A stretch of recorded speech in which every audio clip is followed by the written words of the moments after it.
বন্ধু নমস্কার। চলমান রাজনৈতিক সংকট থেকে কি বেরিয়ে আসতে পারবে বিজেপি? দেশের বিভিন্ন দিকে যেভাবে আন্দোলনের দামামা বেজে উঠেছে, কখনো রাজনৈতিক দল, বিরোধী দল, কখনো কোনো সামাজিক সংগঠন, কখনো ছাত্র সংগঠন, তো কখনো কৃষক সংগঠন, এরকম নানান দিকে নানান রকম সংগঠনের যে আন্দোলনের প্রক্রিয়া শুরু হয়েছে এবং সবাই সব জায়গাতেই বিজেপিকেই চ্যালেঞ্জ দিচ্ছে, নরেন্দ্র মোদীর নেতৃত্বকে দুর্বল করার চেষ্টা করছে এবং কেন্দ্রে যে সরকারটা রয়েছে সেই সরকারটা যাতে 2029 পর্যন্ত চলতে না পারে, তার আগেই যাতে পদত্যাগ করে, তার জন্য অনেক সময়েই এমন এমন কথা বলতে শুরু করেছে যাতে বিজেপির সাধারণ কর্মীদের মনোবলে ধাক্কা লাগে। এবার এই যে প্রতিকূল পরিস্থিতি, এই পরিস্থিতিকে থেকে কি বিজেপি বেরিয়ে আসতে পারবে?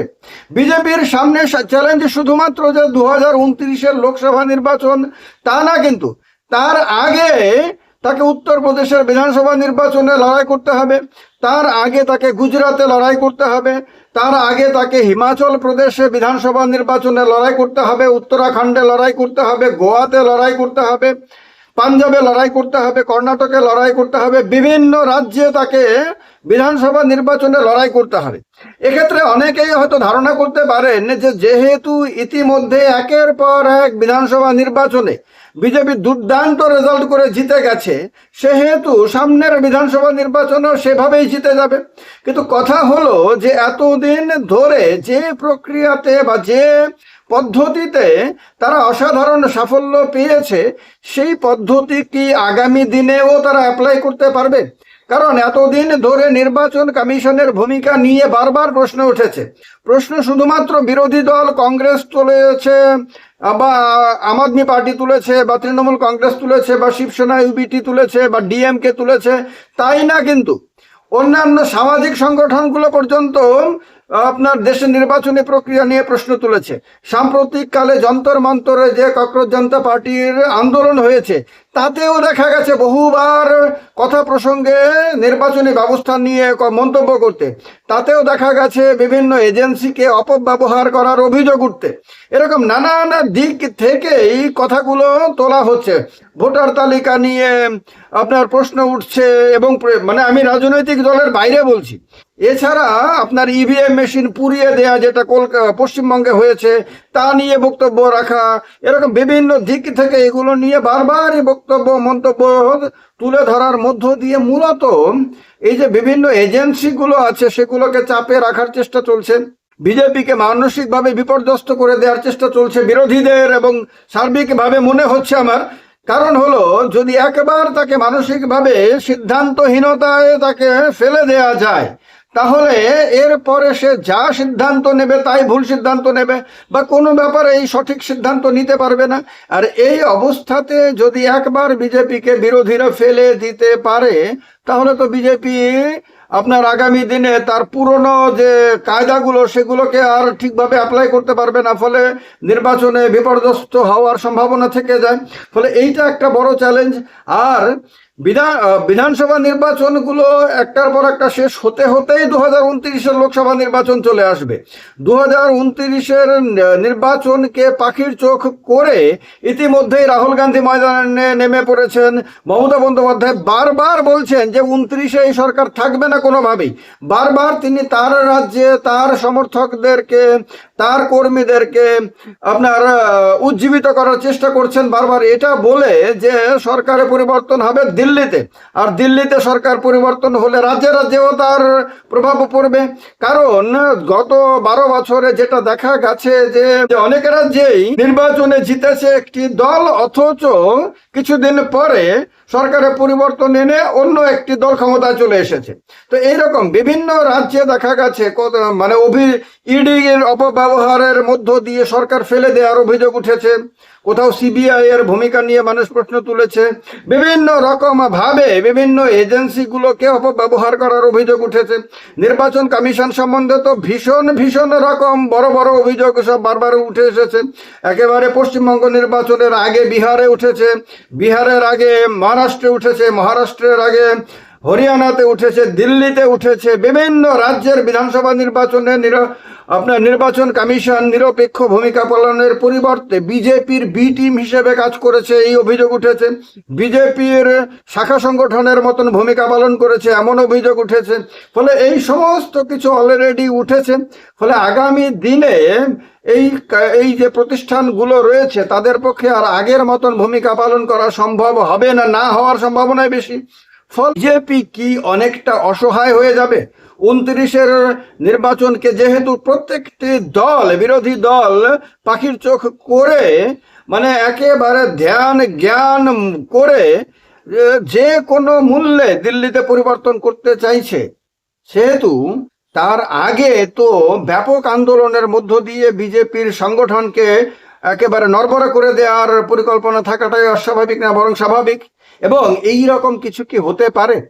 আর ধরে যদি নিই আমরা যে বিজেপির সংগঠন আগের তুলনায় অনেকটা দুর্বল হয়েছে, যদি ধরে নিই আমরা যে 2029-এর আগে অনেক আন্দোলন হবে এবং সমস্ত আন্দোলনগুলোতে আপনার বিজেপি দুর্বল হবে, তা মানসিকভাবে তার আত্মবিশ্বাস কমে যাবে এবং তার দলের অনেক কর্মী, তার দলের অনেক নেতা হয়তো ঘরে বসে যেতে পারে বা দলবদল পর্যন্ত করতে পারে, তাহলে 29-এর আগে বিরোধীরা কি সম্পূর্ণভাবে তাদের ভেতরের আভ্যন্তরীণ যে সমস্যা, আভ্যন্তরীণ যে কোন্দল, সেগুলোকে কাটিয়ে উঠে দেশে পরিবর্তনের জন্য লড়াই করতে পারবে? আর বিজেপি কি এই যে একটা প্রতিকূল পরিস্থিতি, প্রতিকূল যে আবহ চলছে দেশের রাজনীতিতে, বিশেষ করে সাম্প্রতিক ককরোচ জনতা পার্টির সফল আন্দোলনের পরে তাদের অনেক লোকই, তাদের ভেতরের অনেক লোকই আপনার প্রকাশ্যে সমালোচনা করেছে সরকারের ভূমিকায়। আসামে একজন মন্ত্রীর কন্যা পর্যন্ত সেখানে দিল্লিতে যন্তর মন্তরে আন্দোলনের আপনার হাজির ছিল এবং আন্দোলনকে সমর্থন করেছিল।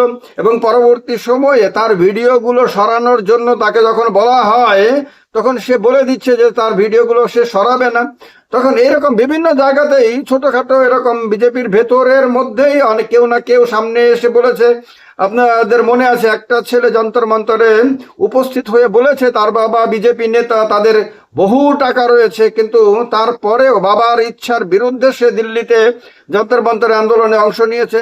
এই সমস্ত ঘটনাগুলো তো আলটিমেটলি এইটাই দেখা যে বিজেপির অভ্যন্তরে একটা সমস্যা চলছে। এই সমস্ত কিছু কি 29-এর আগে কাটিয়ে উঠতে পারবে? বা এর আগে যে বিধানসভা নির্বাচন, বিশেষ করে আগামী বছর উত্তরপ্রদেশের বিধানসভা নির্বাচন, উত্তরপ্রদেশের বিধানসভা নির্বাচনকে আমাদের দেশের সবচেয়ে গুরুত্বপূর্ণ বিধানসভা নির্বাচন হিসেবে ধরা হয়।